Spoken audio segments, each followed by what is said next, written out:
Don't start. कहना चाहूंगा अपना, मेरे ये व्यूज हैं कि अगर ये इन्होंने जो बोला कि वो किसी की चॉइस है बोलना या ना बोलना, बट अगर आप कंट्री के पार्ट हो, अगर you want yourself to be called an Indian, जैसे वंदना मैम ने बोला आप बाहर जाते तो आप इंडियन रहते हैं, तो आप अगर उस देश से बिलोंग करते हैं तो आप उसकी भारत माता की जय क्यों नहीं बोल सकते हैं? तो आप किस देश के लिए जय बोलेंगे, आप किस चीज़ को रिस्पेक्ट करेंगे? एंड रही बात सिर्फ बोलने की भी नहीं है, पेट्रियोटिज्म खुद से आता है। एंड जैसे अनन्या ने बोला कि अगर वो ना बोले तो क्या हो गया, उसकी चॉइस है, बट अगर आपके पेरेंट्स से लड़ाई हो जाती है तो आप उन्हें नमस्ते करना या उनकी रिस्पेक्ट करना नहीं छोड़ते हैं। तो अगर आप देश का पार्ट हैं तो आपको भारत माता की जय बोलने में या अपने नेशनल एंथम पे खड़े होने में क्या इशू है? अब हमारी जो कंट्री में यूथ की परसेंटेज बहुत ज्यादा है, तो अगर आप 2-3 मिनट के लिए, 2 मिनट का 1 मिनट से कम का होता है राष्ट्रगान, तो अगर आप 1 मिनट के लिए खड़े हो जाएंगे मूवी स्टार्ट होने से पहले, तो उसमें दिक्कत क्या है? You just have to respect your country. 1 minute के लिए खड़े होने में आई डोंट थिंक किसी को कोई दिक्कत होनी चाहिए। Okay, who is next? Yes, Mitra, you are Ananya. making. Okay, Ananya. Hello. Ananya, make your. Abhinav start करें। जैसे अनन्या ने बोला था कि एक पर्सन का चॉइस होता है, लाइक उसे बोलना है तो बोले, ना बोलना है तो ना बोले। जैसे किसी ने बोला था कि पेट्रियाटिज्म होता है, तो मुझे लगता है वो नेशनलिज्म में पेट्रियाटिज्म के साथ साथ वो फ्रीडम का भी एलिमेंट होता है। तो आप जो बोल रहे हो कि एक पर्सन को उसका फ्रीडम होता है, तो वो भी कहीं ना कहीं वो एक नेशनलिज्म का ही पार्ट में आ जाते हैं कि वो लाइक उन्हें फ्रीडम मिलता है वो क्योंकि वो they are free to express their views, they are free to, मतलब उन्हें खड़े रहना है, नहीं रहना है, बोलना है, नहीं बोलना, उनका फ्रीडम इसीलिए है क्योंकि वो एक नेशनलिज्म की वजह से ही उन्हें वो राइट्स मिले हैं। मेरा ये मानना है कहीं ना कहीं उस नेशनलिज्म का भी बड़ा हाथ है हम सब तो फ्रीडम और वो अपॉर्चुनिटीज मिलने में। Okay, Abhinav. So then Prashant is next. जी सर, लाइक ड्रोन सेड, मैं उसकी बात से एग्री करता हूँ। अनन्या मैम ने बोला, मैं वो भी एग्री करता हूँ, बट कहीं ना कहीं एक हमारी फंडामेंटल ड्यूटी है हमारे नेशनल फ्लैग को रिस्पेक्ट करना, नेशनल एंथम को रिस्पेक्ट करना। अगर हम नेशनल एंथम पे खड़ा नहीं होना चाहते तो कहीं ना कहीं क्वेश्चन राइज करता है कि क्या हम अपने मतलब हम खुद को उस नेशन का पार्ट मानते हैं? नहीं, क्या चीज ऐसे हमारे मन में आ रही है कि हम उसको फॉलो नहीं कर सकते? being a part of our fundamental duty, being a part of our moral duty to respect our nation. Ji. Who is going to speak next? Anyone want to respond to Prashant? Yes, exactly.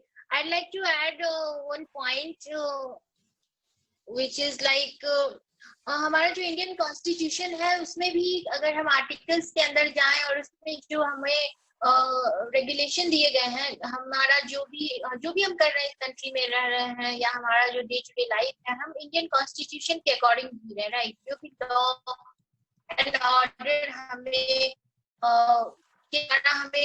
Direct according article की wise में अगर हम देखें तो उसमें यही कहा गया है कि हमें अपने संविधान का सम्मान करना है और अपनी पर्सनल इंडिविजुअलिटी को बनाए रखने के साथ हमें अपने संविधान के तहत भी इस राष्ट्रगान का अपमान करना भी एक ये एक क्राइम के अंतर्गत ही आता है। अभी आई am not sure about which article it is, but ये एक ड्यूटी है, एक रिस्पॉन्सिबिलिटी है और एक ड्यूटी है। तो एज ए सिटीजन भी अगर हम बात करें तो इन सब चीजों को हमें फॉलो करना ही चाहिए according to rule and regulation, according to our constitution.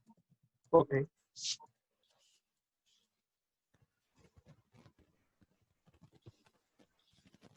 जैसा कि मैम ने और सर ने रिस्पॉन्सिबिलिटी की बात की है, हमें स्टेप फॉरवर्ड उठाने की बात की है, तो मैम शायद से देश को बचाना या देश को गलत राह पे ले जाने से हमें एक चेतावनी देना भी तो हमारे एक कर्तव्य में ही आता है ना। तो जब सीए और एनआरसी को लेकर, जैसे कि सफोरा गजर का आपको इंसिडेंट याद होगा, जिन्होंने सीए और एनआरसी का प्रोटेस्ट के समय उनको दिल्ली से उठा लिया गया था और वो देखा जाए तो 6 महीने की गर्भवती थी और उन्हें अभी भी जेल में रखा गया है। तो आप ये अभी भी इसको आप नेशनलिस्ट कैसे कह सकती हैं, जबकि वह देश को सिर्फ और सिर्फ इस मुद्दे की भनक दे रही थी कि आप अगर सी और एनआरसी को अगर आप लागू करेंगे तो इससे देश का सिर्फ अहित ही होगा, कोई इसमें कोई फायदा नहीं है लेकिन देश का। लेकिन आपने ऐसे हालात वहां पे कर दिए कि उनको जेल भेजा गया और अभी तक उन्हें रिलीज नहीं गया है, तो उन्हें आप एंटी नेशनलिस्ट का टैग देके उन्हें अभी भी नहीं छोड़ रहे हैं, तो ये तो शायद से कहीं पे भी राष्ट्रवादी मुद्दा नहीं हुआ। जी, तो we have BJP leader Ishank Sharma with us. So Ishank ji, आप कैसे रिस्पॉन्ड करना चाहेंगे? ये आपके सरकार पे इल्जाम लगते हैं कि आपने अभी तक उन्हें छोड़ा नहीं है और उन्हें अनकॉन्स्टिट्यूशनल तरीके से अरेस्ट करा है। देखिए, सबसे पहले तो मैं जवाब देना चाहूंगा मानवीर की एक बात का। उन्होंने कहा था कि कैसे राष्ट्रवाद जो है वो सिर्फ किसी खास वक्त पर ही हम राष्ट्रवाद बात करते हैं, जब जैसे भारत और चीन की सीमा पे लड़ाई हो रही हो तब हम भारत में राष्ट्रवाद की बात करते हैं। ऐसा नहीं है। आज 5 बजने वाले हैं और हम खाना खाकर लंच कर बैठे हैं और रात का डिनर करेंगे, तो वो जो फसल उपजा रहा है वो किसान हमारे देशवासियों के लिए वो राष्ट्रवाद है वो भी। और जहां तक एक मैं नाम नहीं पता मुझे, एक किसी ने कहा था हमारे मित्र ने कि भारत में अब जय श्री राम बोलना राष्ट्रवाद है। मुझे नहीं लगता कि देश में कोई एक भी घटना हुई होगी तब किसी ने कहा होगा कि आप जय श्री राम का नारा लगाओ वरना आपको गोली मार दी जाएगी, आप जय श्री राम का नारा लगाओ तब मैं, ऐसा कोई नहीं कहता है। हिंदू जय श्री राम का नारा लगा रहे हैं, क्रिश्चियन जय जीसस कर रहे हैं, कोई नहीं कह रहा कि आप कहो। और जहां तक बात थी CA/NRC और इस पर, तो मैं आपको आम आदमी पार्टी के लीडर अरविंद केजरीवाल का उदाहरण देकर समझाना चाहूंगा कि अरविंद केजरीवाल ने क्या कहा था कि अगर हमें दिल्ली के लोगों का इलाज करना है तो सर्वप्रथम हमें एक नियम बनाना होगा कि बाहर के लोग जो हैं वो अगर बीमार भी हो तो उनकी भर्ती दिल्ली में नहीं होगी, उन्हें अपने राज्य जाना पड़ेगा लेकिन दिल्ली में नहीं होगी। तो ये क्यों था? इसीलिए क्योंकि दिल्ली में अदरवाइज इतना स्पेस ही नहीं बचेगा कि दिल्ली के लोगों का इलाज किया जा सके। तो जो भारत में घुसे हुए हैं, कोई बांग्लादेश से घुसपैठ हुआ है और ये किसी से छुपा नहीं है। आप बैठ कर कह दो कि आप नए लोग को ला रहे हो, ऐसा नहीं है। जो लोग बांग्लादेश से आए दिन घुसपैठ कर रहे हैं, बंगाल में आ रहे हैं, उसके जरिए दिल्ली आ रहे हैं, और कौन से वो लोग होते हैं जो घुस कर आते हैं, मुंबई में अटैक करते हैं, दिल्ली में रहते हैं, दिल्ली में बम विस्फोट करते हैं, ये लोग कौन है? भारतीय तो नहीं हो सकता है। कोई भारतीय अपने राष्ट्र से इतना नफरत तो नहीं कर सकता कि वो अपने देश में बम फोड़कर मासूम लोग की जान ले ले। तो ये बाहर के लोग हैं। तो इसलिए हमें जानना जरूरी है कि कौन से लोग बाहर के हैं और कौन से अंदर के हैं। तो ये कानून अगर लाया जाता है तो मुझे लगता है इससे कोई आपत्ति होगी। और जहां तक सवाल है, एक बहुत ही महत्वपूर्ण बिल भारत सरकार शायद लाने वाली थी कोरोना वायरस के पहले, इस साल मॉनसून सत्र में शायद आता और शायद आएगा, वो है जनसंख्या नियंत्रण कानून। और ये शायद आएगा जिससे भारत का बहुत सारा समस्या जो है उससे भारत को निजात मिलेगी। और मुझे लगता है कि बंगाल और केरल के सिवा कहीं भी ऐसा हुआ होगा कि उसकी हत्या कर दी गई हो जय श्री राम नहीं बोलने पर, या फिर इस पार्टी को वोट नहीं दोगे तो मार दिया जाएगा, तुम्हारी लाश पेड़ से लटकते हुए मिलेगी, ये मुझे लगता है कि भारत में कहीं भी होता है। तो ये मैं कहीं नहीं मान सकता कि 2017 के बाद जय श्री राम बोलना ही राष्ट्रवाद है। ये इससे कोई सहमत नहीं हो सकता, मैं भी नहीं हूँ, आप भी नहीं होंगे, क्योंकि जय श्री राम बोलना राष्ट्रवाद नहीं है। राष्ट्र के लिए काम करना, भारत को विश्व गुरु बनाना राष्ट्रवाद है। जय श्री राम बोलना राष्ट्रवाद नहीं है। जय श्री राम तो हमें पता भी नहीं है कि कितने वर्ष पहले वो भगवान श्री राम इस धरती पर पधारे, और जब किसी का डेथ भी होता है तो हम उनका नाम लेते हैं, भगवान श्री राम का नाम लेते हैं। तो उनका नाम लेना गुनाह तो है नहीं भारत में, और ना ही नहीं लेने पर किसी को कोई सजा है। हाँ, जहां तक बात है भारत माता की जय कहने का, तो भारत हमारी माता है और हम उनके बेटे हैं। जैसा कि हर व्यक्ति अपना नाम जब लिखता है तो नीचे फादर्स नेम या स्पाउस नेम जरूर लिखता है, मतलब वो खुद का पहचान किसी न किसी से जोड़ के बताता है। उसका कोई अपने माँ बाप को गाली तो नहीं देता है, उसका कोई भी जो है, अगर आप किसी के पेरेंट्स के खिलाफ कुछ बोलो तो वो उस पर रिएक्ट जरूर करे, क्योंकि वो ये बात सुन नहीं सकता है। तो उसी तरह से भारत हमारी माँ है। जब हम अपनी माँ के खिलाफ कुछ नहीं सुन सकते हैं तो हम भारत माता के खिलाफ कैसे सुन सकते हैं? अपनी माँ की कोई तारीफ करता है, भारत माता की तारीफ करने क्या बुराई है? भारत माता की जय बोलना 130 करोड़ भारतीयों का जय करना है, क्योंकि हम उनके बच्चे हैं, और अपनी माँ का जय करना हम सभी भाइयों और सभी जितने 130 करोड़ भारतवासी हैं सबका जय करना है। किसी को जी इसमें आपत्ति नहीं चाहिए। जी, मानवीर आप रिस्पॉन्ड करना चाहेंगे? यस, देखिए जो चीज है जो जैसे आपने बोला कि भारत माता की जय बोलना सिर्फ एक अंग कहलाता है नेशनलिज्म का, क्योंकि उससे आप ये बताते हैं कि like you are paying homage to India. So I just want to ask these two questions that like हमारी जो एजुकेशन सिस्टम है, like from 6th class to 10th class हमें हिस्ट्री पढ़ाई जाती है, और उस हिस्ट्री में जहाँ तक मैंने पढ़ा है, हिस्ट्री में सिर्फ बड़े बड़े चैप्टर्स जो होते हैं वो इंडियन इंडिपेंडेंस के ऊपर नहीं बल्कि पढ़ाए जाते हैं फॉरेन इंडिपेंडेंस मूवमेंट के ऊपर. उसमें इंग्लैंड का वर्णन होता है, उसमें बॉम्बे का भी वर्णन होता है, उसमें अदर कंट्रीज का वर्णन ज्यादा किया जाता है. फ्रीडम फाइटर्स के ऊपर सिर्फ इतना सा छोटा सा पैराग्राफ लिख दिया जाता है, वो भी साइड में. और जो वॉर्स जो इंडिया ने लड़ी, जो चीजें जो इंडिया ने गवाई या ऐसे, उसे सिर्फ हाइड किया जाता है. उसे एक तो एजुकेशन सिस्टम में उसको डाला नहीं गया है जिससे नेशनलिज्म ज्यादा प्रमोट हो, जो मैं ये बात पूछना चाहता हूँ. और द सेकंड थिंग इज कि जो सैनिटाइजिंग वर्कर्स जो इस कोरोना के टाइम पे सैनिटाइजिंग वर्कर्स हॉस्पिटल्स हैं, जो डॉक्टर्स काम कर रहे हैं हमारे लिए, आप उनको ये बोल के कि मतलब आप आपको अपने देश की रक्षा करनी है या आप ये करिए आप वो करिए, आप उनके ऊपर मतलब एक तरह से क्या कहते हैं दबाव डाल रहे हैं. ना उनको पीपी किट्स मुहैया कराई जा रही है या ना कुछ ऐसा है चीजें. तो ये मानवीर मैं रिस्पॉन्ड करना चाहूंगा. मानवीर मैं रिस्पॉन्ड करना चाहूंगा. देखिए, India is right now the second most exporter of PPE kits. तो हमारा देश चाइना के बाद सबसे ज्यादा पीपीई किट्स का उत्पादन कर रहा है. तो ये कहना गलत है कि पीपीई किट का वो नहीं हो रहा, क्योंकि मैंने भी काफी करीब से लोगों को देखा है, हॉस्पिटल में देखा है और छोटे छोटे कस्बों में भी देखा है. जो लोग हेल्थ केयर वर्कर्स जा रहे हैं वो पीपीई किट्स लगाकर जा रहे हैं. मैंने तो मेरे नोटिस में अभी तो नहीं आया है कि किसी को पीपीई किट्स नहीं मिला, because India is the second largest manufacturer of PPE kits right now. Sir, I know this fact that I am from Punjab and Jalandhar में सबसे ज्यादा पीपीई किट्स बनती हैं.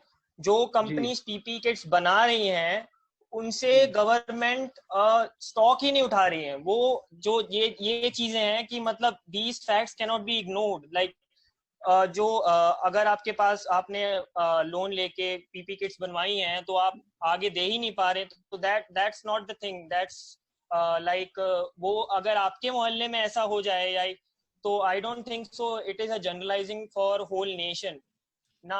हम डॉक्टर्स को ये कह के आगे नहीं कर सकते कि आपको दुनिया को बचा, मतलब आपको नेशनलिस्ट हैं, आपको इंडिया को बचाना है, क्योंकि ना उनको पीपी किट्स दी, ना उनको अच्छी सैलरी मिल रही है. 3 साल से उनकी 3 महीने से जहां तक कि मेरे को पता लगा है कि उनकी सैलरी भी रोकी जा रही है जस्ट बिकॉज कि वो दिल्ली का मामला है. जी, नॉट दिल्ली का मामला सर, दिल्ली का मामला नहीं. मैं तेलंगाना की बात बता देता हूँ आपको. तेलंगाना में the only governmental hospital that is now treating coronavirus is Gandhi Hospital, and they also if you have seen in television, they also committed, like they also had a hartal over there. This is not Delhi का मामला, this is मैं आपको explain करना चाहता हूँ. First of all कि अगर ऐसा कुछ मामला आपके सामने है कि कोई पीपी किट्स बना रहा है और उसको खरीदने वाला कोई नहीं है, तो आप उसको अपने जिलाधिकारी के माध्यम से या अपने सरकार जो राज्य सरकार है उसके माध्यम से आप उनके किसी भी ऑफिसर के माध्यम से आप उन तक पहुंचा सकते हैं कि इन्होंने ऐसा काम किया, क्योंकि देश को बहुत जरूरत है पीपीई किट्स की, और देश को तो छोड़िए पूरे विश्व को बहुत जरूरत है. अब मैं पूरी बात बताता हूँ कि जैसा लोग कहते हैं कि लॉकडाउन अभी मतलब खोल दिया गया है, जब 500 केस थे तो लॉकडाउन कर दिया गया, तो वो सरकार में है नहीं और सरकार की बात तो समझते नहीं है. लॉकडाउन इसलिए किया गया था कि जब भारत में 500 केस आए थे तब प्रधानमंत्री जी ने लॉकडाउन किया। उन्होंने कहा कि जो जहाँ है वही रहेगा, घर से बाहर नहीं निकलेगा, यही बचाव है कोरोना से। उसका रीजन ये था कि तब देश में पीपीई किट्स का उत्पादन ना के बराबर होता था। मास्क तो मानो कि आप धूल से बचने के लिए कुछ बाइक चलाने में लोग 2-4 मास्क लगाते थे, मास्क का उत्पादन नहीं होता था। हैंड सैनिटाइजर आपको इतने महंगे आते थे कि लोग उसको खरीदते नहीं थे। मैं सिंपल सी बात बताता हूँ कि जो एक लाइफ बॉय का सैनिटाइजर आता है उसकी प्राइस पहले 70 रुपए में 50 ml होती थी, अब 25 रुपए में 50 ml है। ये भारत सरकार का निर्णय था कि आप 50 ml 25 रुपए ज्यादा नहीं बेच सकते हो, ताकि हर आदमी गरीब हो या मध्यम वर्गीय हो वो उसको खरीद सके। तो इसलिए लॉकडाउन किया गया था ताकि सरकार उस वक्त 2-3 महीने में इतना उत्पादन बढ़ा दे, उस पर काम कर ले कि आने वाले समय में भारत जो है वो ना ही खुद का बचाव तो करे ही, साथ में विश्व में भी एक्सपोर्ट करे। और आज हम देखिए कि जैसा उन्होंने बताया कि हमारे सेकंड लार्जेस्ट एक्सपोर्टर हैं, भारत में बन रहा है। और मतलब काफी तरीके से काम हो रहा है कि जैसे रेलवेज को हमने कन्वर्ट कर दिया, आइसोलेशन बेड्स बना दिए उसमें। दिल्ली में 8000 बेड कल ही परसों ऐलान हुआ कि वहाँ दिया जाएगा। जहाँ तक डॉक्टर्स की बात है कि आप उन पे थोप रहे, देखिए अगर मरीज का इलाज करना होगा तो हम आप तो कर नहीं सकते हैं, उसके लिए डॉक्टर ही करेंगे। तो डॉक्टर को तो सबसे पहले हम सभी को, पूरे भारतवासी जो है और विश्व के अलग अलग जगहों में जहाँ भी कोरोना की महामारी फैली हुई है, सभी को सलाम करना चाहिए कि डॉक्टर्स ने 24 आवर्स मतलब 12-12 दिन, 15 दिन, 20 दिन, महीने दिन घर नहीं जाकर, कोई अपने बच्चे से नहीं मिल रहा, कोई अपने घर वाले से नहीं मिल रहा, लेकिन वो मरीज के इलाज में लगा है। और तभी आप देखिए कि भारत इस दुनिया का दूसरा सबसे बड़ा जनसंख्या वाला देश है, बट स्टिल यहाँ पर हमने काफी हद तक मतलब कोरोना पे हमने जीत हासिल की है और हमें करना होगा, क्योंकि देखिए सब कुछ सरकार भी नहीं कर सकती। अगर हम घर से बाहर निकलेंगे तो सरकार है तो कानून ला नहीं सकती है कि आप बाहर निकलोगे तो गोली मार दी जाएगी, फिर भी उस पर भी सवाल उठना शुरू हो जाएगा। तो हमें खुद से अपने घर पे रहना है, खुद से मास्क पहनना है और खुद अपने हाथ को सैनिटाइज करना है। सरकार ने सब कुछ बता दिया है। अब आप देखो कि 450 रुपए में कोरोना का टेस्ट होगा और सिर्फ 30 मिनट में रिपोर्ट आएगी। ये बहुत बड़ी बात है और हम कोरोना में बहुत आगे बढ़ रहे हैं। डॉक्टर्स ने जो काम किया है उसका तो हम प्रशंसा कर ही नहीं सकते। तभी प्रधानमंत्री जी ने सोचा कि एक बड़े स्तर पे डॉक्टर्स को धन्यवाद दिया जाए। एक वीडियो मैसेज डाले, डॉक्टर्स ने जो काम किया है उस पे हम ये नहीं कह सकते कि हमने उनको धन्यवाद दे दिया। एक वीडियो बनाकर कि माननीय डॉक्टर्स और सभी नर्स, सभी वार्ड बॉय आपका बहुत बहुत धन्यवाद, ऐसे नहीं हो सकता। उन्होंने क्या किया कि सच में एक डॉक्टर को डॉक्टर होने पर गर्व हो। उन्होंने भारतीय वायुसेना के विमान और हेलीकॉप्टर्स के जरिए डॉक्टर्स के हॉस्पिटल के ऊपर फूल की बारिश की। ये भारत में कहीं नहीं हुआ था, कभी नहीं हुआ था कि ऐसे नेताओं पर तो फूल की बारिश उनके कार्यकर्ता आम दिन करते हैं, लेकिन एक डॉक्टर पे फूल की बारिश करना कि थैंक यू सो मच, आपने जान बचाई, ये सिर्फ प्रधानमंत्री नरेंद्र मोदी ने किया। उनकी ये सोच थी। और आज हम रिकवरी रेट भारत में देखिए, मैं अपना बताऊं, चूंकि मैं नोएडा में रहता हूँ, हमारे यहाँ 1000 केस है जिसमें कि 600 तो रिकवर हो चुके हैं, 12 की मृत्यु हुई है, मतलब 1000 में 12। तो हम बहुत अच्छे तरीके से यहाँ पर कोरोना पे लड़ रहे हैं, जीत हासिल किए हैं। और मेरे ख्याल से सभी भारतीय खुद को और अपने आस पड़ोस में कोरोना से बचाव के लिए बहुत काम कर रहे हैं। जहाँ तक आपने बात किया था हिस्ट्री पर कि हिस्ट्री में ये नहीं पढ़ाया जाता, आपकी बात बिल्कुल सही है कि भारत में भारत के लोग जिन्होंने भारत की आजादी में और हम अगर कहेंगे कि ये 2, 4, 5, 10 नाम 20 नाम अगर हम गिनते हैं तो हम बहुत नाइंसाफी कर रहे हैं अपने देश के सभी फ्रीडम फाइटर्स के साथ।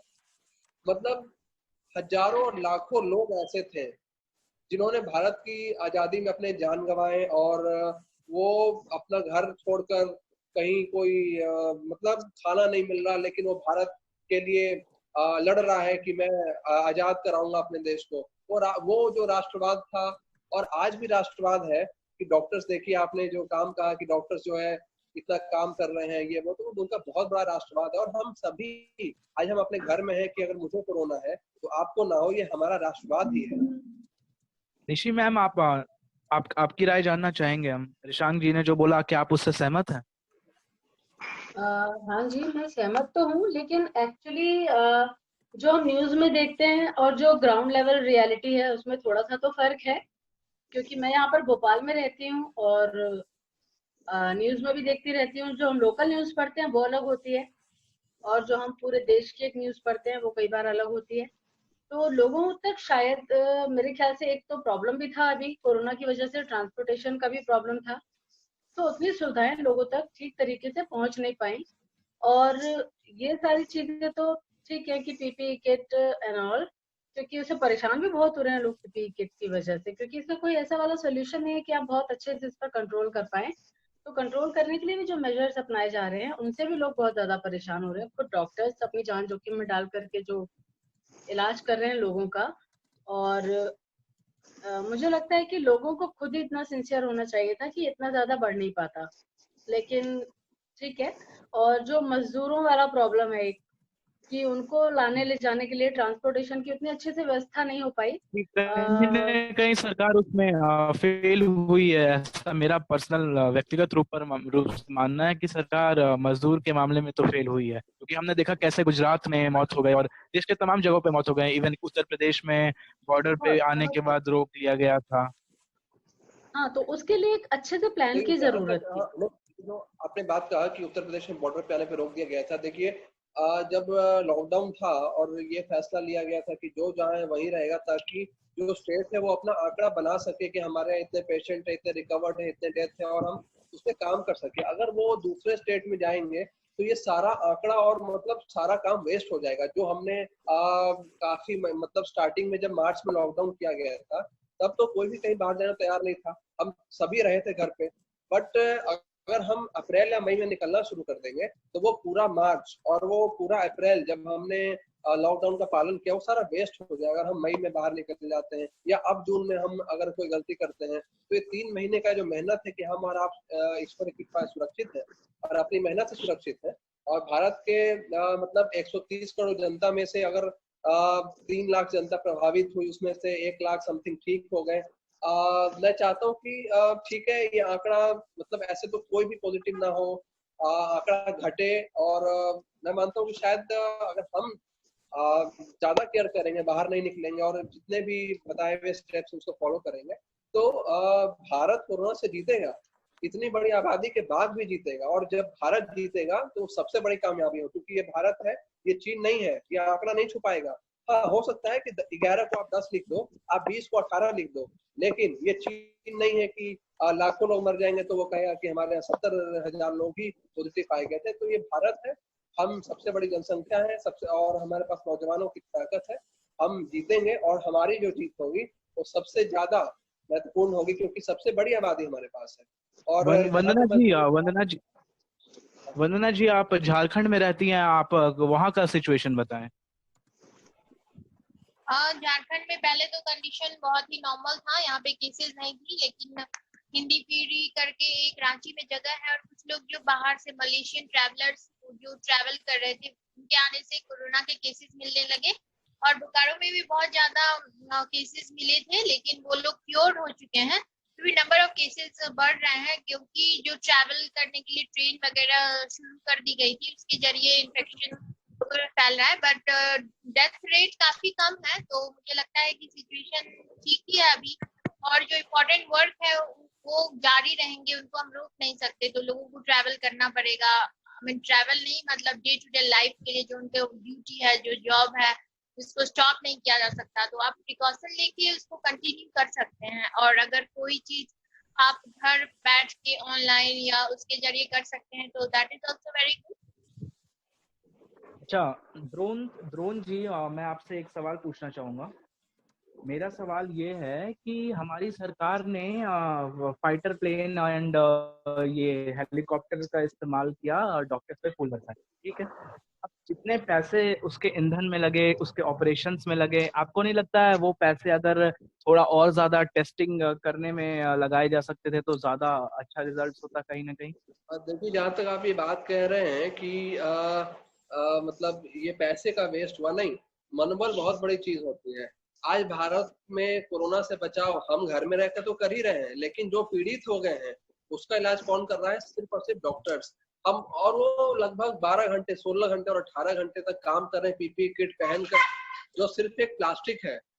आप सोचो, एक डॉक्टर प्लास्टिक पहनकर घंटों तक, महीनों तक लगातार काम कर रहा है, वो अपने घर नहीं जा रहा, वो प्लास्टिक पहनकर काम कर रहा है। इस पर अगर हम उन्हें धन्यवाद देते हैं तो पैसे की बहुत बड़ी बात तो यहाँ नहीं हुई होगी, क्योंकि भारत में आज ऐसा कहीं भी नहीं है कि डॉक्टर्स को पीपीई किट्स नहीं मिल पा रहे हैं। और वो मतलब आप कहीं किसी भी हॉस्पिटल में देखो, डॉक्टर्स पीपीई किट्स पहनकर हैं, वार्ड बॉय तब पीपीई किट्स पहनकर हैं। इनफैक्ट आप मीडिया कर्मी जब जाते हो कोई रिपोर्ट करने, तो आपको पीपीई किट दिया जाता है पहनने को, आपके कैमरामैन को भी दिया जाता है। भारत में इसकी कमी नहीं है, और ना ही पैसे कमी है। और भारत के लोगों ने तो वैसे भी काफी योगदान दिया था कि भारत इस बीमारी से लड़ सके। तो मैं बिल्कुल इससे सहमत नहीं हूँ कि उसके पैसे का इस्तेमाल इसमें किया, क्योंकि मनोबल बहुत बड़ी चीज होती है।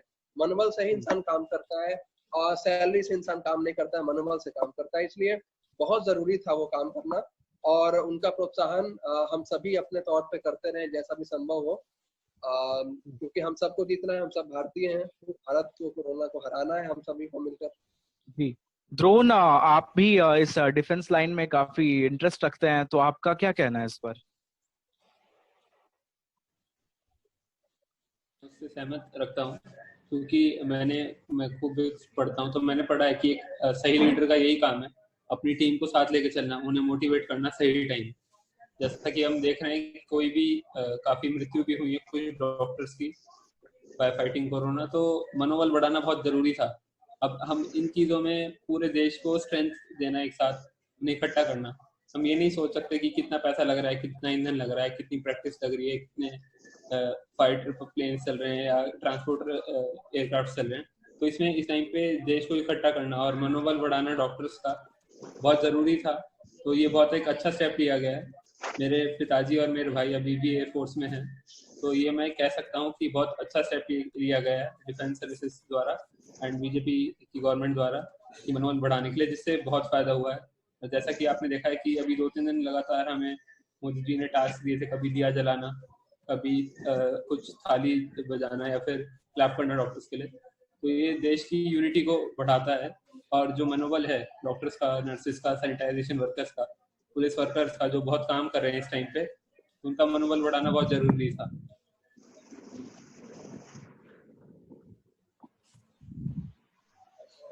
हेलो, हमने आप कुछ कहना चाहेंगे? I think Ayush has a point. Ayush has a point, I think so. Okay, sure. Ayush and Madhvi both raised their hands. हाँ, मेरे को मतलब रायसन जी से एक बात पूछनी थी, क्योंकि अभी उन्होंने दिल्ली का जो मामला अपना बोला था, उन्होंने देखा है तो केजरीवाल जी की बात से अग्री किया था कि दिल्ली में सिर्फ दिल्ली के लोगों का इलाज किया जाए अभी कोरोना जब तक चल रहा है। तो मैं बस यही पूछना चाहूंगा कि दिल्ली के जो इस समय नए अध्यक्ष है बीजेपी की, जिनका आदेश गुप्ता शायद से नाम है, तो वो तो मतलब खुल के आगे आ रहे हैं कि नहीं दिल्ली में अब ऐसा नहीं करने देंगे। केजरीवाल जी ने ये तक कह दिया था कि आने वाले समय में शायद से हमें लॉकडाउन दोबारा करने की जरूरत पड़ सकती है, लेकिन इसका भी विरोध बीजेपी ने किया था। और वहीं उसी के कुछ ही दिनों बाद हरियाणा की सरकार ने ये कहा था कि हम लॉकडाउन करेंगे क्योंकि हरियाणा में केसेस बढ़ रहे हैं। तो अब तो बीजेपी सरकार ने कुछ नहीं कहा था। तो ये कुछ पर्सनल तो नहीं लग रहा कि आप अभी भी केजरीवाल जी को काम करने नहीं दे रहे हैं, क्योंकि वहां पे अभी भी बेड्स की कमी है। और जब उन्होंने ये कहा है, क्योंकि आपको ये तो पता ही होगा कि जब विमान में ऑक्सीजन की कमी होती है तो सबसे पहले हमें खुद का ऑक्सीजन मास्क लगाना चाहिए, फिर दूसरों की मदद करनी चाहिए।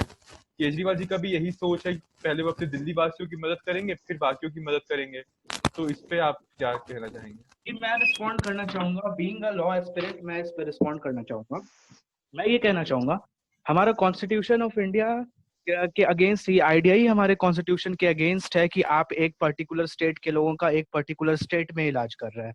ऐसा तो ये तो बिल्कुल ही अनकॉन्स्टिट्यूशनल है। अगर आप लोग बीजेपी को कहते हैं कि भारत माता की जय बुलवाते हैं जबरदस्ती, ये तो अनकॉन्स्टिट्यूशनल है, तो वो तो फिर भी एक वक्त तक सही है। बट ये तो उससे भी ज्यादा अनकॉन्स्टिट्यूशनल आइडिया है कि आप लाइक कह दो कि भाई दूसरे स्टेट के लोग ही नहीं आ सकते। ऐसे तो यार बिहार बोलेगा हमारे यहाँ यूपी वाले नहीं आएंगे, यूपी बोलेगा दिल्ली वाले नहीं आएंगे, ऐसे तो सारे स्टेट्स अलग हो जाएंगे ना। तो फिर आप जम्मू कश्मीर की भी बात करना छोड़ दो फिर तो नहीं। तो और वो भी निर्णय वो ले रहा है जो खुद दूसरे स्टेट में इलाज कराने जाता है, जो खुद बेंगलोर जाकर इलाज करता है, कर्नाटक जाकर इलाज कराता है, जो खुद हरियाणा का है, वो केजरीवाल जी खुद।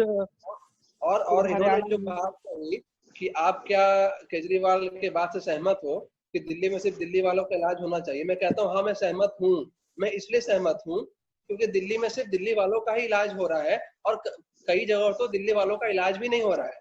अरे बाहर से तो छोड़िए, कोई नहीं आ रहा है दिल्ली, कोई दिल्ली नहीं आ रहा है। ये झूठ कहना बंद कीजिए कि लोग दिल्ली इलाज कराने आ रहे हैं। हाँ, जो दिल्ली एम्स है उसमें भारत का हर व्यक्ति आ सकता है इलाज कराने को। कोई कैंसर का इलाज करा रहा है, किसी का हार्ट में प्रॉब्लम है, वो तो आएगा ही, उस पर तो आप रोक लगा नहीं सकते कि एम्स तो पूरे दिल्ली का नहीं है, पूरे देश का है। लेकिन जो बात है कि कोई कोरोना का इलाज कराने दिल्ली आ रहा है, ये बहुत ही सबसे बड़ा झूठ है ये कि कोई इलाज। क्योंकि मैं एक उदाहरण देता हूँ, मेरे एक दोस्त हैं, वो फ्लाइट से आ रहे थे, तो दिल्ली आ रहे थे वो हाल में। उन्होंने बताया कि उनकी आज की फ्लाइट कैंसिल कर दी गई क्योंकि फ्लाइट में कोई था ही नहीं उनके सिवा जिसने बुकिंग कराई हो, क्योंकि कोई दिल्ली आ ही नहीं रहा। फिर उनकी फ्लाइट कल तो पोस्टपोन की गई, कल भी कोई नहीं मिला, उसको पोस्टपोन पे परसों कर दिया गया और परसों की फ्लाइट से गिने चुने 10-12 लोग बैठकर दिल्ली आए। दिल्ली कोई नहीं आ रहा है, इलाज कराना तो दूर की बात, कोई जरूरी काम से भी नहीं आ रहा है। तो ये भ्रम फैलाया गया था कि दिल्ली में इसलिए इलाज नहीं हो पा रहा है क्योंकि बाहर के लोग आकर इलाज करा रहे हैं। ये बिल्कुल झूठ है। दिल्ली में दिल्ली वालों को इलाज नहीं हो रहा, बाहर के कोई क्यों आएंगे इलाज कराने को। और जी, मैं रिशांक जी से एक मिनट, मैं बात से बिल्कुल सहमत हूँ क्योंकि एक वक्त था जब मैं केजरीवाल जी का बहुत बड़ा सपोर्टर हुआ करता था। एज अ जर्नलिस्ट उनके लिए थोड़ा सॉफ्ट कॉर्नर मेरे लिए था, बट ये जो कोरोना का पूरा इशू हुआ और उसके बाद उनकी परफॉर्मेंस, मुझे कहीं ना कहीं मैं बहुत निराश हुआ उनके परफॉर्मेंस से, क्योंकि उन्होंने अपनी पूरी ब्रांड इक्विटी ही तैयार की थी हेल्थ एंड एडुकेशन के अराउंड। और एडुकेशन का तो पता नहीं, बट हेल्थ में तो वो कम्प्लीटली फेल्ड होते हुए दिखाई दे अभी रहे हैं। जब दिल्ली में आप ये बताओ कि पहले तो 2 आंकड़े आ रहे हैं। दिल्ली सरकार जब 1000 कहती है तो असलियत में 2000 होता है जो एमसीडी देती है। तो पता नहीं किसको सच माने। अगर चलिए किसी एक को भी सच मान लेते हैं, तो क्या 1000, 2000, 3000 मौत के बाद आपको याद आया कि आपको आज गृह मंत्री के पास जाकर कहना चाहिए कि हमें कुछ बेड्स का इंतजाम करो। आप स्टेट के रिप्रेजेंटेटिव हो क्योंकि आप वहाँ के चीफ मिनिस्टर हो, आप केंद्र को जाकर बताओगे कि आपके राज्य में क्या कमी है, क्या उसको आपको चाहिए, वो आप जाकर बताओगे। अमित शाह वहां आकर नहीं आपसे पूछेगा, आपको जाकर बताना है। आप जाकर परसों बताए हो कि मेरे को बेड्स चाहिए, आप परसों गए हो जबकि कोरोना को 4 महीने हो गए। तब आप जब 3000 लोग मर गए, जब टीवी में आ गया कि आपका इलाज बिल्कुल ही नहीं हो रहा है, तब आप अमित शाह के आ गए और अमित शाह ने एक दिन में कहा कि अगले दिन आपको 8000 बेड्स, 500 रेलवे कोच उपलब्ध करा दिए जाएंगे और जितनी मदद होगी वो करेंगे। ये आपको पहले करना चाहिए था, आप बहुत लेट से गए हो। और चलो अभी भी जागे हो तो कम से कम दिल्ली को बचा लो, जो इतनी छोटी सी दिल्ली है, मेरे नोएडा के बराबर की दिल्ली है। मेरे नोएडा में 1000 केस है और अंतर देखो कि दिल्ली में रोज 2000 केस आता है। कितना बड़ा अंतर है। मेरी सरकार ने काम किया है, मैं खुश हूँ अपने सरकार से, लेकिन दिल्ली का एक भी व्यक्ति अपनी सरकार से खुश नहीं है। जी, मैं बहुत लोगों से बात करता हूँ, तो वो लोग जिन्होंने केजरीवाल जी को ही वोट करा था अभी रिसेंट इलेक्शंस में, वो भी काफी निराश दिख रहे हैं उनसे, उनके परफॉर्मेंस को लेकर। उसके बाद फिर वो कंट्रोवर्शियल स्टेटमेंट की बाहर के लोग नहीं आ सकते, नहीं, ये आप नहीं आ अगर कहो सकते। कि मैं ये फ्री वो फ्री सब ठीक है, लेकिन जान बचेगी तभी तो उस फ्री का इस्तेमाल होगा। जब जान बचाने की नौबत आई तो आप अपने घर घुसकर बैठे हो। और आजकल का न्यूज आया कि उनके जो हेल्थ मिनिस्टर है सत्येंद्र जैन, वो खुद हॉस्पिटल में भर्ती है, राजीव गांधी हॉस्पिटल। उनको खुद कोरोना का शायद कुछ लक्षण है, बुखार है, सांस लेने में तकलीफ है। तो मतलब दिल्ली में कोरोना इस तरह पहुंच गया कि स्वास्थ्य मंत्री तक को अगर कोरोना छू रहा है तो कितना मतलब बुरा हाल होगा आम जनता का, गरीब का, जिसका आधार ही कार्ड नहीं है। वो क्या बताएगा कि मैं दिल्ली का हूँ कि बाहर का हूँ, वो क्या जाने। तो मतलब किसी राज्य पर आप इलाज नहीं कर सकते क्योंकि दिल्ली में जो डॉक्टर्स काम कर रहे होंगे उसमें से 80% डॉक्टर बाहर के होंगे। कोई यूपी का होगा, कोई हरियाणा का होगा, कोई पंजाब का, कोई बिहार का, कोई तमिलनाडु का, कोई केरल का होगा। जो नर्सें काम करेंगे वो केरल की होंगी। तो आप ये किसी की मत नहीं कह सकते हो कि मैं बाहर का इलाज नहीं करूंगा। ये सच्चाई बताओ कि कोई आ ही नहीं रहा है आपका इलाज का, इसलिए इलाज नहीं होगा। Prashant, please continue. Prashant,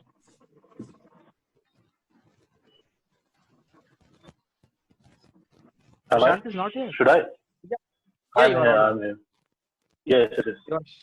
So, जैसे रिशांक सर ने बोला, मैं उनकी बात से पूरी तरह सहमत हूँ कि दिल्ली में जो इलाज करना है, जो प्रेजेंट लोगों का इलाज नहीं कर पा रहा है, तो बाहर वालों का कहाँ से होगा? प्रॉपर मेडिकल फैसिलिटीज अवेलेबल ढंग से नहीं करा पा रहे, आपको सेंटर के ऊपर डिपेंड करना पड़ रहा है, जबकि आपको इतना टाइम मिल गया है। आपका सेम केजरीवाल जी का तो सेम नारा था कि एजुकेशन में और हेल्थ में हमने इम्प्रूव करा है, बट जब पैंडेमिक आ गया उसके बाद हमें सिचुएशन पता चल रही है कि असली में क्या क्या हुआ है, वो दिख रहा है। तो ये है, या तो फिर आपको जो अथॉरिटी है, आपकी जो रिस्पॉन्सिबिलिटी, आप उसको अच्छे से फॉलो कीजिए, नहीं करना तो फिर आप खुद बता दीजिए।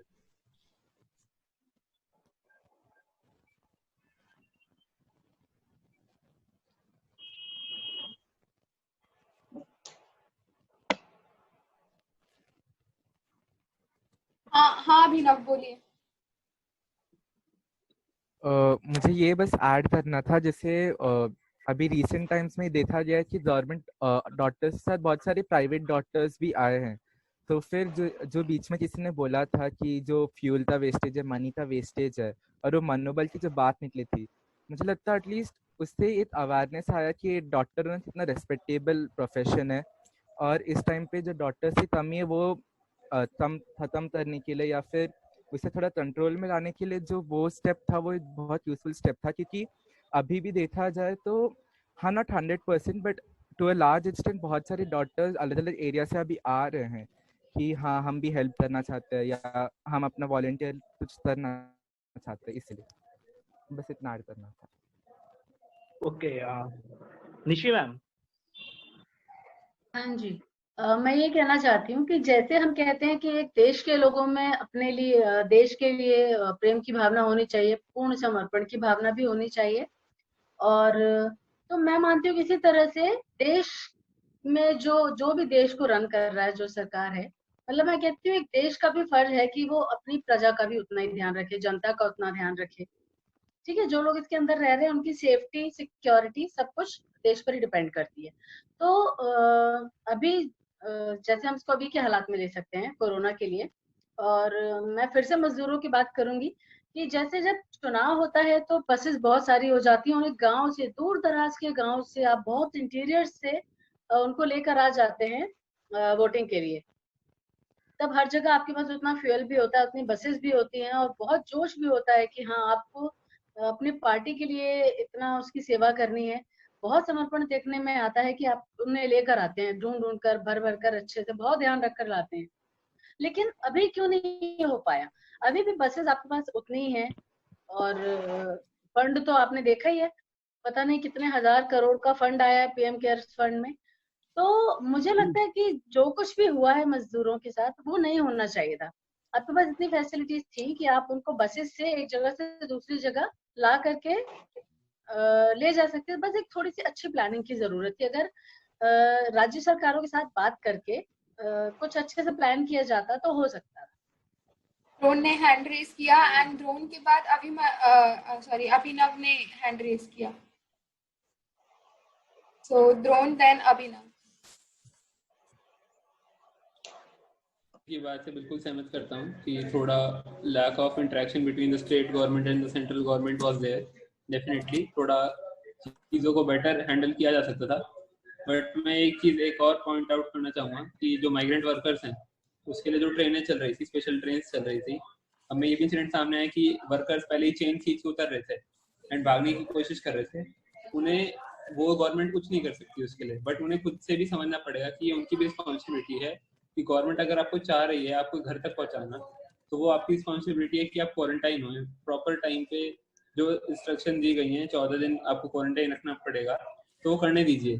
बट लोग उसी चीज से भाग रहे हैं, पहले चेन खींच के उतर के भाग रहे हैं, तो फिर इसमें गवर्नमेंट कुछ नहीं कर सकती। तो वहां से भी स्प्रेड बहुत ज्यादा तेज बढ़ा है। वहां पे लोगों की खुद की भी रिस्पॉन्सिबिलिटी आती है, जैसे ईशान जी ने बोला। तो गवर्नमेंट सिर्फ सिखा सकती है, समझा सकती है और इम्प्लीमेंट कराने के लिए थोड़ा स्ट्रिक्ट हो सकती है, बट गोली नहीं मार सकते हैं। तो वैसे ही लोगों को खुद से भी समझना पड़ेगा कि उनकी भी रिस्पॉन्सिबिलिटी है, औरों के लिए भी और खुद की स्वास्थ्य के लिए भी उन्हें देखना पड़ेगा। तो मेरे को ये कहना था बस। मैं दोनों से अग्री करता। एक्चुअली जो एक नेशनलिज्म है वो एक सेंटिमेंट, एक इमोशन है। हम किसी तरह से लाइक बोल नहीं सकते कि इसका एक डेफिनेशन है और आप तो इसी डेफिनेशन के अंदर आप तो जो इंटरप्रेट करना आप वो कर सकते हैं। हर एक पर्सन अपने हिसाब से वो जैसा चाहे, जैसे हम सब भी थे तो हम सब ने नेशनलिज्म तो अपने हिसाब से इंटरप्रेट किया। तो मुझे ऐसा लगता है जैसे निशी मैम ने बोला कि ऐसे टाइम पे ना हमें माइनॉरिटी को भी ध्यान रखना चाहिए। ऐसे कंडीशंस में मोस्टली क्या होता है कि हम बस देखते हैं हाँ मेजॉरिटी ऑफ द लोग ठीक है, like most of the population अच्छे कंडीशन में, तो हम उसे लाइक निगलेक्ट कर लेते हैं। बट ऐसे कंडीशन जैसे हम दूसरे कंडीशंस में अगर उनका वेलबींग देख सकते हैं, तो फिर हम ऐसे कंडीशंस में क्यों उन्हें माइनॉरिटी का ध्यान रख के उनके लाइक फूड, उनका हेल्थ, उनके अदर मेडिकल एक्सपेंसेस, वो सब क्यों नहीं देख सकते? जैसे बहुत लोग तो अभी मेडिसिन नहीं मिल रहे, जो उनको रहने के लिए घर नहीं है, वो और वल्नरेबल सिचुएशन में है, तो उनके लिए भी कुछ करना चाहिए, वो माइनॉरिटी को भी ध्यान देना चाहिए, मुझे ऐसा लगता है। ओके, सो ड्रोन, आप कुछ कहना चाहेंगे जो अभी आपने कहा?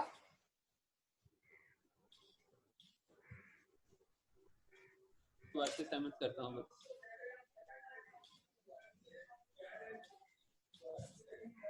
हेलो,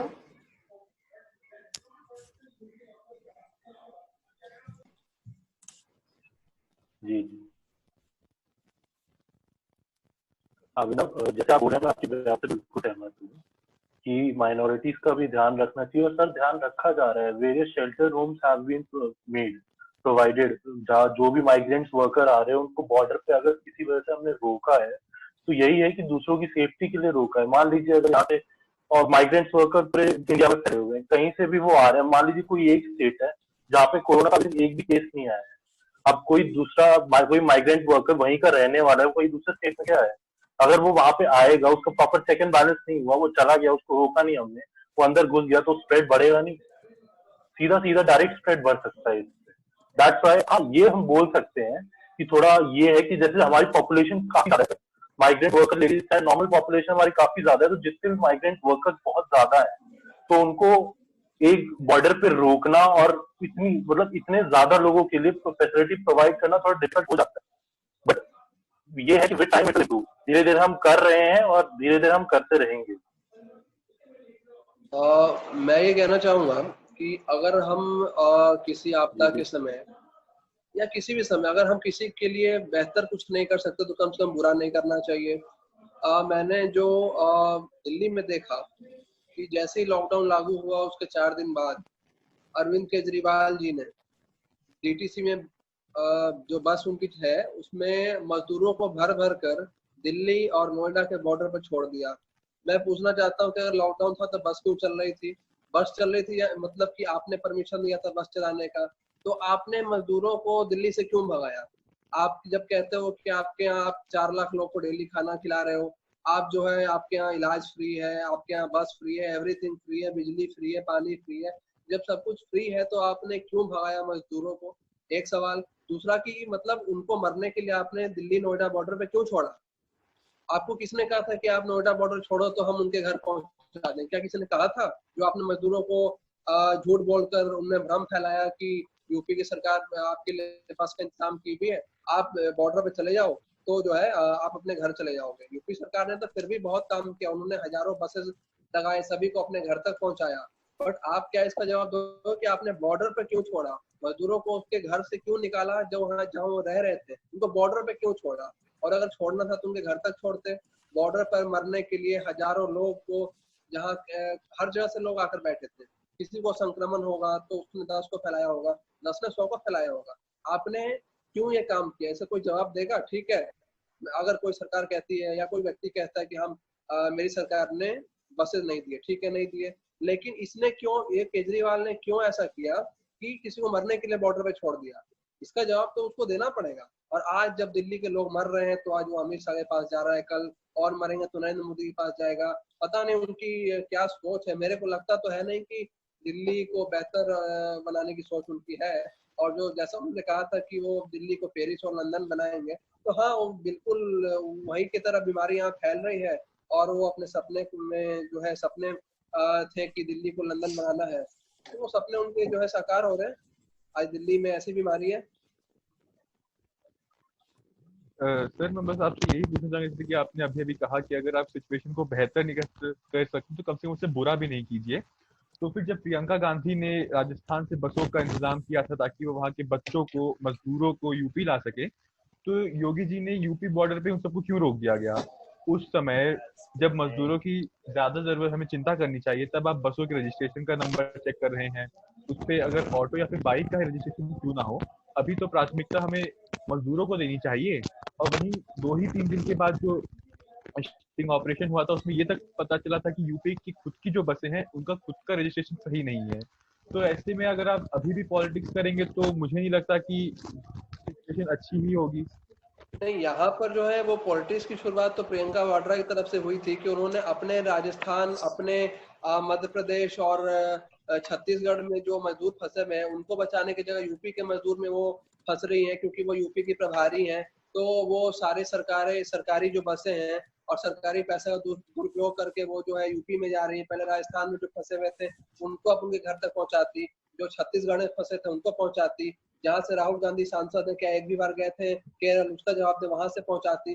तो वो राजनीति कर रही थी। और ऑटो और स्कूटर का नंबर अगर वो बस में देंगी तो फिर जाहिर सी बात है कि सवाल तो उठेगा। सवाल तो तब भी उठेगा कि आप राजस्थान में आपकी सरकार है, वहां की बसें आप यूपी के लिए भेज रहे हो, जबकि राजस्थान में लोग फंसे हुए हैं। वहां की जगह आप यहाँ की बस भेजोगे तो राजनीति आप कर रहे हो। हम क्या कर रहे हैं? हम तो वैसे भी 10,000 बस एक दिन में लगाकर पहुंचाए थे मजदूरों को। आज भी आप एग्जैक्टली रिकॉर्ड नहीं है, लेकिन आप जब चेक करो तो आपको मालूम चलेगा कि कितने लाख मजदूर आज कितनी ट्रेनें यूपी आई हैं। प्रियंका वाड्रा जवाब दें अपने राजस्थान के बारे में और केरल के बारे में जवाब दें, जहाँ से उनके भाई सांसद हैं, वहां से कितने लोगों को बचाया, क्या किया वहां पर, या एक भी दिन गए देखने को, कुछ बांटा, सैनिटाइजर बांटा, मास्क, क्या किया उन्होंने, पीपी किट्स बांटे, कुछ भी तो उनके पास जवाब है इसका।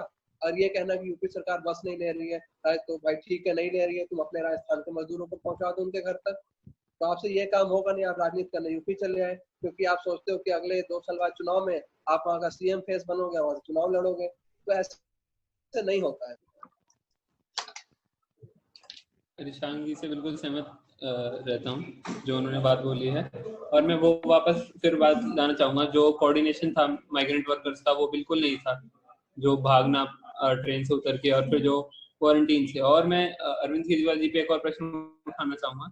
जैसे हमने सुना था तबलीगी जमात के लिए उन्होंने ही परमिशन दी थी, तो पता चल चुका था कि लॉकडाउन हो चुका है, ऐसा कोरोना जैसी पैंडेमिक फैल रहा है, फिर भी उन्होंने जानबूझ के परमिशन दी उसे ढूंढने में।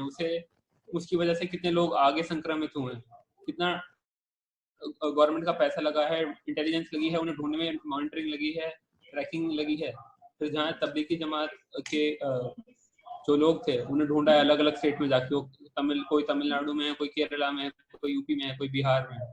तो ये सब चीजें वो उन्होंने खुद ने ही प्रमोट करी हैं कोरोना वायरस के चलते हुए। और फिर जो उन्होंने शांगी ने जैसे बात करी कि डीटीसी चलाई, वो भी लॉकडाउन में, तो वो भी जब उन्हें पता नहीं था कि वो सिर्फ बॉर्डर पे छोड़ रहे हैं, तो बॉर्डर पे छोड़ के भी तो लोग को पहले ही जाना पड़ेगा, कौन सा वो उन्हें अपने घर तक पहुंचा रहे थे। तो या तो उन्हें सही से सहायता दें या तो सहायता ना दें, वो बेहतर होगा।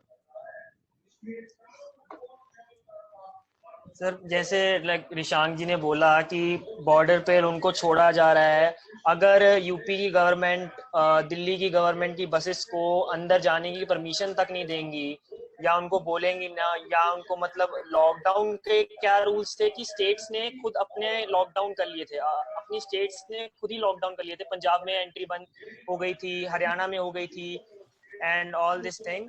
But the thing is that जो अगर दिल्ली की बस बॉर्डर पे उतरती है, इसका मतलब यही है ना कि मतलब उसे यूपी में एंटर करने ही नहीं दिया गया, उसे यूपी में कोई परमिट मिला ही नहीं अंदर जाने के लिए। तो जो बस ड्राइवर है या जो गवर्नमेंट है वो क्या कर सकती है? वो उस चीज में वो क्या रोल प्ले कर सकती है? मेरी ये बात है, पहली ये तो ये बात है। दूसरा है कि जैसे सर एक मिनट, दूसरा है कि जैसे रिशांक सर ने बोला कि गुड़गांव जितना है दिल्ली, तो जितने ही तबलीगी जमात के जो लोग थे, चलो अनफॉर्चुनेट है जिसने भी परमिशन दी, बहुत गलत हुआ। जो तबलीगी जमात के लोग हैं हजारों में, वो उसके ऊपर दिल्ली के ऊपर बर्डन है। बर्डन की बात नहीं कर सकता मैं, the corona cases that if they are concentrated in a state or in a union territory, I would say, then उसे लॉकडाउन में जाना ही ठीक, मेरे हिसाब से उसे लॉकडाउन में जाना ही ठीक है। क्योंकि इससे क्या होगा, अगर वो लोग बाहर जाते हैं तो गवर्नमेंट उन्हें बोलेगी कि आपने बाहर क्यों भेजे, और अगर आप उसको मतलब कंप्लीट लॉकडाउन में डाल रहे हैं तो गवर्नमेंट बोल रही है कि आपने लॉकडाउन क्यों कर दिया, माइग्रेंट्स अंदर बाहर अपनी इलाज नहीं करा पा रहे हैं। तो ये मैं क्वेश्चन पूछना चाहूंगा कि देख, why so hypocrite the people are so hypocrite about these things. Like border पे तो बाहर दूसरी स्टेट में तभी जाएगी ना जब उसके पास कोई पास होगा या उसके पास कोई लिखित में होगा कि हाँ भाई मतलब इतने माइग्रेंट्स हमारे स्टेट के हैं तो वहाँ आप भेज सकते हैं उस स्टेट के। यूपी में परमिशन मिल गई है कि हाँ आप भेज सकते हैं, तो जाहिर सी बात है वो तो बॉर्डर पे ही उतरेंगे।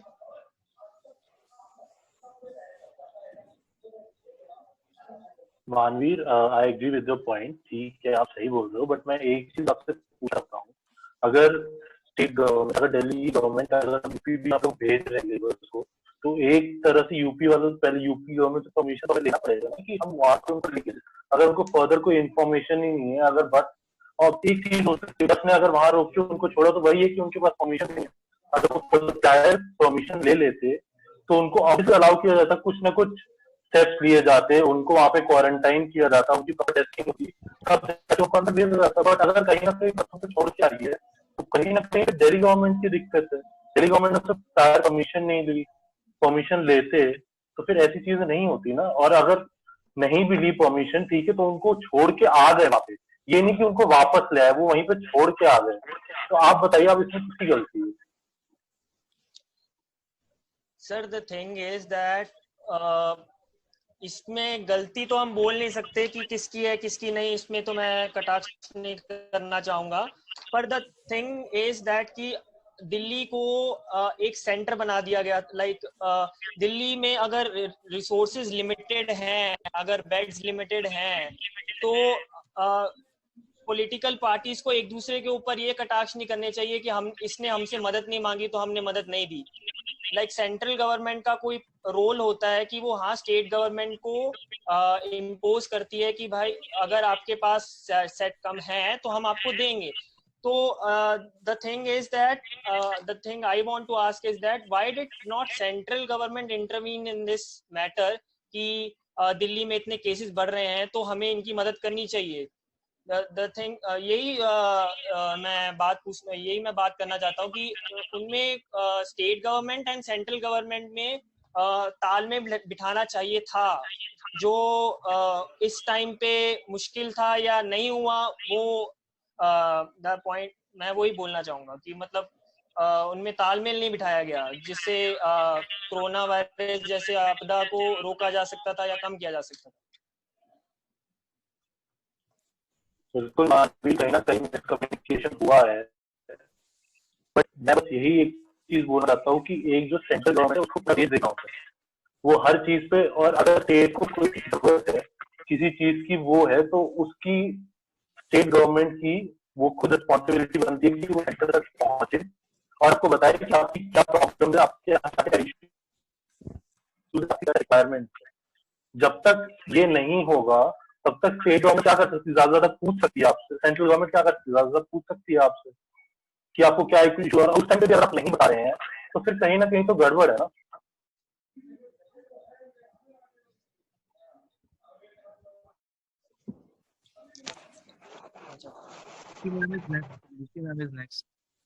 ऋषि मैम, आप कुछ कहना चाहेंगी इस बारे में? हाँ, एक्चुअली मैं इस बारे में इसलिए कुछ कहना नहीं चाहूंगी क्योंकि दिल्ली को हम बहुत ज्यादा ऑलरेडी डिस्कस कर चुके हैं, है ना। तो we are here for talking about nationalism. So मैं एक नया पॉइंट एक लाना चाहूंगी कि जो एक अच्छी चीज मुझे लगी कि नेशनलिज्म जो मुझे लगा अब जाकर के सही दिशा में जाएगा, वो ये है कि अभी सरकार का एक फैसला आया है कि मेक इन इंडिया, है ना, promote Indian things, be Indian buy Indian. जैसे मैं ये कहती हूँ कि बी इंडियन बाय इंडियन, ये अब एक अच्छी चीज हो रही है। तो अब जाकर मुझे लगता है कि हम हम एक आत्मनिर्भर भारत अब बना रहे हैं।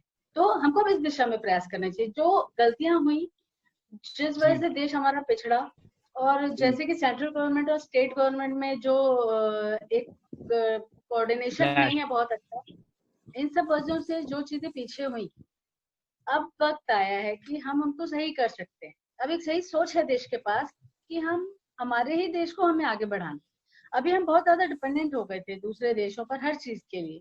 अगर हम थोड़ा सा अगर डीप स्टडी करेंगे तो हमको एक चीज ये भी मिलेगी कि बहुत सारी चीजें जिनका आयात करने की हमको बहुत ज्यादा जरूरत नहीं थी, हमको बहुत ज्यादा इम्पोर्ट करने की जरूरत नहीं थी, लेकिन फिर भी हम उन्हें कर रहे थे, है ना। तो इसीलिए मुझे लगता है कि अब अगर सरकार थोड़ा सा ध्यान रख करके कि हमें अभी भी ऐसा ना फील हो कि नहीं बाहर की चीज ज्यादा अच्छी थी, चाइनीज प्रोडक्ट सस्ते थे तो देश की जनता ज्यादा अच्छे से कुछ चीजों को अफोर्ड कर पा रही थी।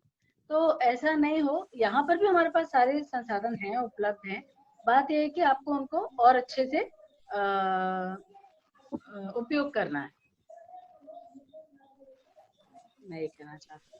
बट एक चीज मैं सोचती हूँ कि जेन्युइनली हम रिप्लेस उतने सही तरीके से कर पाएंगे इंडियन प्रोडक्ट से, जैसे सबको हैबिट हो चुकी है। और एक जो मानना है, जैसे कई कंपनीज है, मतलब जैसे मैंने कई लोगों को देखा है, अगर बाहर का सामान आता है, मतलब 2 कंपनीज है जो एक बहुत रिप्यूटेड है और एक इंडियन न्यू कंपनी है, तो लोगों को लगता है यार क्वालिटी वाइज तो ये सही है। तो do you think we can do this? हम बिल्कुल कर पाएंगे। मैं एक चीज और कहना चाहती हूँ। हेलो जी मैम बोलिए। जी मैम बोलिए। हाँ, मैं ये कह रही थी, जैसे फेब इंडिया एक ब्रांड है, इंडियन ब्रांड है ना। तो आप वहां पर जाते हैं, आप अगर उसके बाजू में कोई फॉरेन ब्रांड है और आप वहां जाते हैं, आप एक चीज देखेंगे कि हमारा इंडियन ब्रांड वहां से ज्यादा महंगा है। वहां पर आपको फॉरेन ब्रांड की चीजें भी कुछ सस्ती मिल जाएंगी, फेब इंडिया बहुत महंगा है। संघमित्रा है, जहां पर भी आप देखेंगे, नली सिल्क को आप ले सकते हैं। जो भी चीजें जो हमारे इंडिया की ही हैं, इंडिया में ही हो रही हैं, वो प्योर हैं। और यहाँ पर बात है कि लोग उसको अफोर्ड ही नहीं कर पा रहे क्योंकि वो महंगा इतना ज्यादा है। जबकि मुझे लगता है जो चीज यहाँ की यहाँ ही है उससे कंपैरेटिवली सस्ता होना चाहिए। तो फिर हम बाहर के सस्ते प्रोडक्ट खरीद रहे हैं जहाँ हमें क्वालिटी भी अच्छी नहीं मिल रही। तो थोड़ा सा इस बारे में जरूर एक गाइडलाइन बनानी चाहिए और फिर उसके हिसाब से काम होना चाहिए। पतंजलि को सब भूल गए। किसको? पतंजलि। पतंजलि का एक चीज मुझे नहीं समझ आती है कि ठीक है, एक तो योगा में आप आए और उसके बाद बन गए, वो भी ठीक है। लेकिन फिर अगर आप दूसरे ब्रांड्स के साथ उनको कंपेयर करते हो तो पतंजलि महंगा भी है। शुरू में आपने क्या कहा था कि आप दूसरे प्रोडक्ट्स को ज्यादा पैसे दे करके घटिया चीज खरीद रहे हैं, ये बोलकर उन्होंने अपनी ब्रांड प्रमोशन की थी। और अब आप क्या देख रहे हैं कि कोरोना देश में फैल रहा है, लोगों की बाइंग कैपेसिटी कम हो रही है और पतंजलि अपने रेट्स बढ़ाते जा रहा है हर चीज में। जबकि अगर आप एक्चुअली आप एक राष्ट्रवादी सोच को लेकर के ही शामिल हुए थे देश की राजनीति में, है ना। तो फिर ये वाली चीजें तो दूसरे भी तो वही कर रहे हैं और जनता भी फिर यही सोचेगी कि हमें अगर कोई चीज सस्ते में मिल रही है, दूसरे भले कहीं की भी हो, तो वो फिर उस पर जाएगी ना। तो आप यहाँ पर ही लोगों को ऐसी चीजें प्रोवाइड करवाइए जो आपके देश की बनी हो पर उनकी जेब के पहुंच में भी तो हो।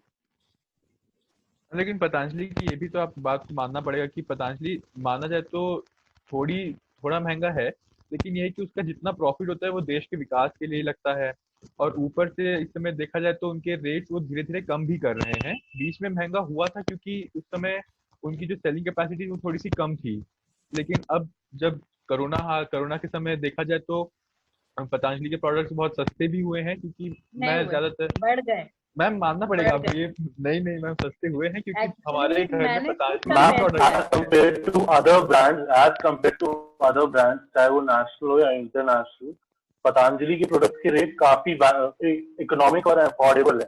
अगर हम बाकी हिमालय की बात करें या डिफरेंट ब्रांड्स की बात करें तो पतंजलि के रेट काफी अफोर्डेबल है।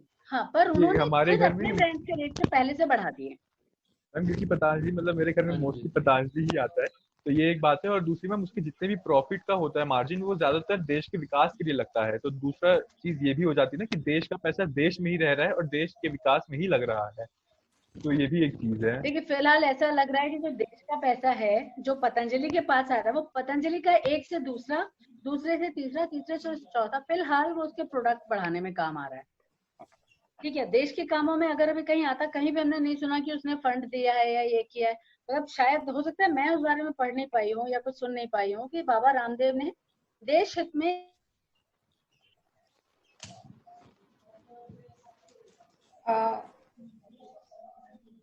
कुछ पॉज हुआ मेरे ख्याल से। हाँ, आई थिंक नेटवर्क इशू। एक क्वेश्चन है मेरा, पतंजलि के अलावा कितनी इंडियन कंपनीज को जानते हैं आप जो ट्रस्टवर्दी लगती है आपको? बहुत सारी कंपनीज हैं। नाम गिनवाएं। फैब इंडिया एग्जांपल हो गया। उसके बाद देखा जाए खादी तो हो गया।